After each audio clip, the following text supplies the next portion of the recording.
یہ جو خلافت کا منصب ملا ہے یہ عیاشی کے لیے نہیں ملا، یہ سہولیات سے لطف اندوز ہونے کے لیے نہیں ملا، بلکہ یہ منصب اپنے ساتھ ذمہ داری لے کر آیا ہے۔ اور وہ ذمہ داری کیا ہے؟ عمل، کہ اللہ دیکھے گا کہ تم کیسا عمل کرتے ہو۔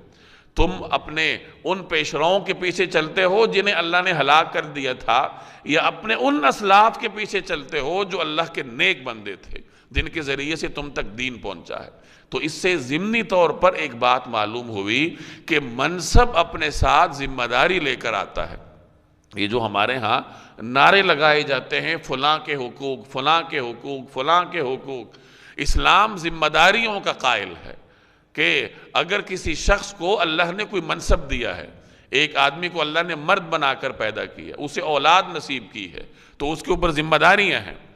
منصب اپنے ساتھ ذمہ داری لے کر آتا ہے۔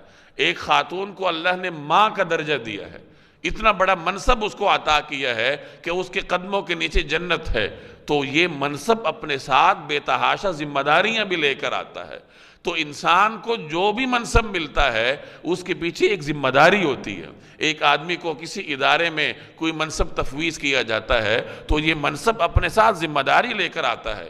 ہم حقوق تو مانگتے ہیں کہ مجھے فلاں منصب ملا ہے، میں استاذ بن گیا، میں فلاں ملازم بن گیا، تو مجھے فلاں فلاں اور فلاں حقوق دیے جائیں، مجھے فلاں فلاں مراعات دی جائیں، لیکن اس طرف کسی کی نگاہ نہیں جاتی کہ اس منصب کے تقاضے کیا ہیں، میری ذمہ داریاں کیا ہیں، کیا میں نے کبھی کوئی ذمہ داری ادا کی بھی ہے یا نہیں، اور میں اپنی ذمہ داریاں کس حد تک پوری کر رہا ہوں۔ ذمہ داریوں کے لیے میرے خیال میں کوئی تنظیم نہیں ہوگی، حقوق کے لیے تنظیمیں ہوتی ہیں۔